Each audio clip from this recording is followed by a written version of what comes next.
it's as simple as slowing down with a delicious something, whatever is captivating enough for you to do it. So tea is for me because it's something that I visit throughout the day. I start my day with matcha, and then it moves to hot teas throughout the day. It reminds me to slow down and feel. But like from the yoga, breath work was one of my favorite, most powerful things that I learned was pranayama. And anybody can do that.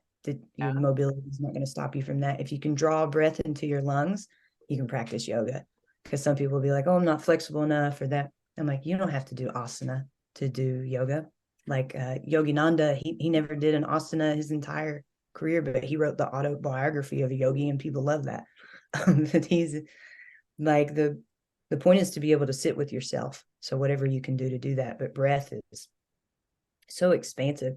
When you learn to take an inhale deeply, and then from there, like taking an inhale and seeing if you can feel it go all the way down to your pelvis, and then exhale completely, and then inhale and see if you can take it up to the top of your head. And it's amazing, like moving breath around your body. It seems wild. You're like, this doesn't make any sense. It just goes to my lungs, but you can feel it everywhere if you want to visualize it down to your toes and then back up to your head.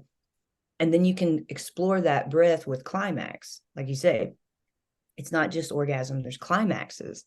And climaxes are like those peaks of arousal. Like it feels so good, or whether you're coming or not. You're just like, this is amazing. But like the problem is like when people will want to squeeze their body and try to turn that climax into an orgasm in order to perform pleasure for the other person, because they're like, oh, I want to let them know they're doing a good job. Okay, well, they should be watching you.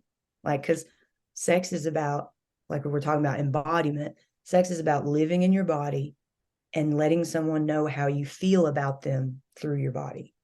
We're communicating, this is how I feel about you. So either by displaying how much pleasure you give me by listening to how I'm breathing, watching my hips rocking, feel my caress on you, because it's more than performing a sudden and involuntary release of muscle tension, which is what an orgasm is. Right. It's everything. It's like every time I do Letting the something, person in. yes, all the way in, like you see me in my vulnerable state with my eyes rolled back in my head and I'm making these faces, Yeah. you know, or I'm so close to you that you couldn't get a breath between us because we're so entwined. Right. Those are my favorite moments, are breathing someone's smell in really deeply, like pheromones. Just that's, oh gosh, that'll really charge me up, just breathing someone. And just like when I tell my wife, I'm like, you don't have to come unless you want to. I'm just here for you to enjoy me.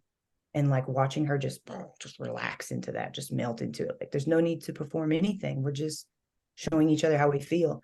It's like I tell people, you don't have to, those feelings like being in my body and showing me how I feel, showing you how I feel about you, doesn't have to be love or deep intimacy. It could be someone casual that you just met. You don't even know their last name, but you want to show them how hot you think they are, like with your body. So it can be casual too. But we get into like, I need to perform a certain amount of friction, and then I need to perform this orgasm. And then when it's over, you're like, did I have fun? I'm not sure. I just masturbated with somebody's body. Right. It Exactly. feels like that. Yes. Yeah. If I had to explain to people that my idea of what releases those chemical reactions in my body that I so love to feel, a smile can trigger it, a hug can trigger it, somebody crying with me, somebody laughing with me. And then I said, and then there's the ultimate, which is the sexual, the physical connection that is the best delivery system to every cell in my body. That's how I experience intimate but I also am like calling everybody I fall in love with friends with benefits, my lovers. It's just the way it's rolling for me right now. So my grandson, he counts. My 83-year-old cousin and his wife count. these are the people I cherish, that I can say anything to, and we're going to be there for each other, et cetera, et cetera. And it's not just family, it's anybody I click with who gets me, likes me, and loves me. I mean, that's the criteria. And so, yeah, okay, let's see. Okay, I have 25 minutes left with you. Okay, thank you so much for making this time for me to be able to pick your brain and let people and let myself learn from you. I really, really just value this so much. It's my pleasure. Yeah. Okay. So yeah, do you want to segue to what's your relationship to mushrooms? Are you okay with talking about that? Because I've been helping clients for the last 2 years microdose, and I had to go to Amsterdam to experience a deep dive because I wasn't sure, because I've been working with trauma, post-traumatic growth is my focus, and do-it-yourself mental health is my focus. And so I've been about staying out of other people's business. So as a therapist, my desire to give advice has lessened and lessened and lessened as I want to empower, empower, empower. And so that's my gig now. And so, so of course, when psychedelics came back around, circling back, I knew from the studies with the Zen Buddhist monks that I wasn't going to have a 30-year practice like my husband had. But I knew that they were doing studies on what psilocybin could do for the brain in the same way of opening up, and you can mimic all those new neural pathways. So when I went and experienced a deep dive, I knew instantly I wasn't willing or desirous of doing that deep healing work I've been doing at my retreat center with one-on-one using EMDR and nature as a way to move people into their post-traumatic growth place. And I wanted to accelerate people's ability. So then I decided I really am a small doser kind of gal. And I still dose to this day. I may dose for the rest of my life. But so the last couple of years, I've been helping women that I coach and guide to their own truth with IFS and with integration work and with the microdosing. So, of course, when I see people, I'm going to get some mushroom garb. I mean, seriously, I think my music teacher, he'll wear his mushroom shirt. And he said, I think it's actually a lady's shirt, but I don't care, because he loved the shirt and it was so cute. Yeah. Yes, So I wear them so people can come and ask me questions, because I follow Ram Dass's teaching on that. Like, I'm available to every human to the extent that they ask, because I feel like you're open to receive when you ask. So I wear it for a conversation starter, but they saved me. They absolutely saved me. I at a very young age, gosh, I let's say 17 years old, had a serious drug problem. I was addicted to crystal methamphetamine, and I did that for so long that it damaged my brain. When I got clean, there was still that damage was there to like the neurotransmitters just didn't fire the same. My reward system was not working. I graduated from college, valedictorian, didn't feel anything. Just walked across the stage, got my degree, just numbed out. I was like, this is terrible. People don't really talk about that. Like when people recover off of hard substances, that there's a lot of damage that stays. And then you see that also in people who've been long-term on antidepressants, they get PSSD. So there's those issues where these neurotransmitters, they do not fire like they used to. So around about that same time, I was realizing something's wrong and I can't feel things. I don't feel connected to my life.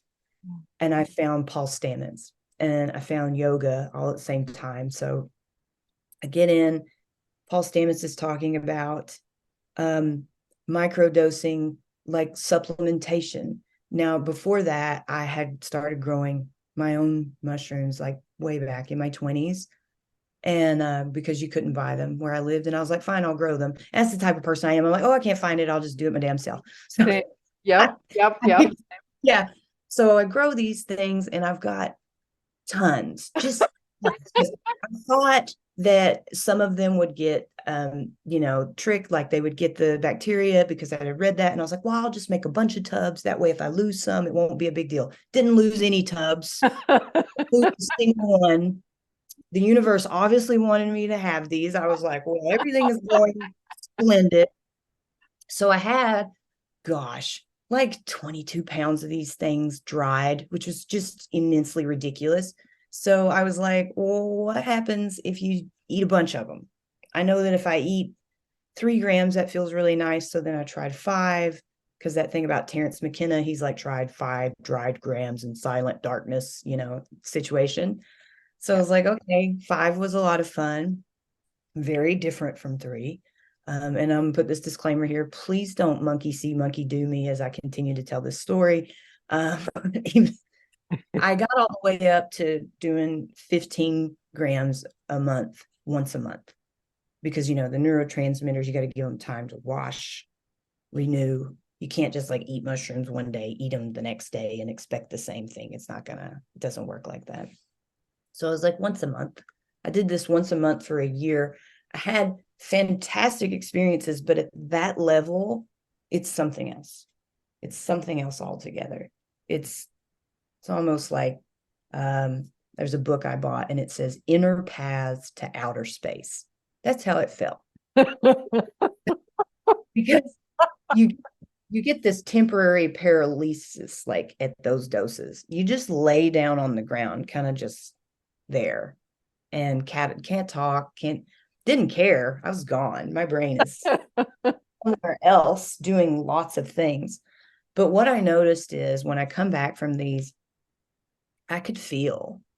I could feel life. I could connect with other people. I could feel accomplishments. It's like something's happening. And that's when I found Paul Stamets, and he was talking about taking micro doses below the threshold of an experience. And I paired them with lion's mane mushroom and the niacinamide to flush through the whole system, like he asked. I Mhm. did that for a year and a half. My reading comprehension increased. Mhm. I could retain. I was My brain was doing more than it could do before I had the drug problem. So I was like, oh my gosh, like this is wild. Like I'm experiencing like cognition growth like you would expect from like, someone crossing over from childhood, adolescence, like that kind of, but I was experiencing it like in my 30s.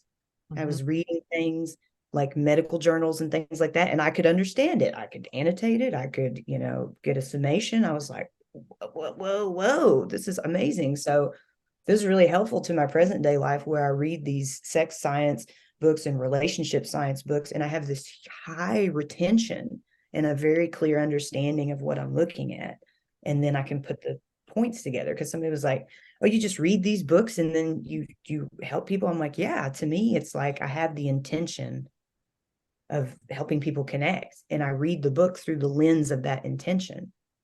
How can what I'm reading help people connect with each other? So it's like the yoga teaches me to set the intention, but the mushrooms help me make the connection. It's almost like I was reading the other day about how mushrooms wrap the mycelial fibers around roots of plants and help them absorb nutrients out of the soil. And without this, plants would not have been able to evolve.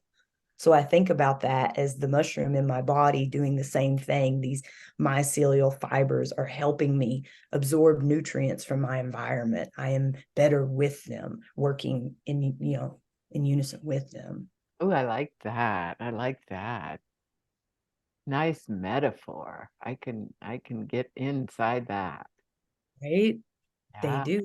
They just help me see better, connect better.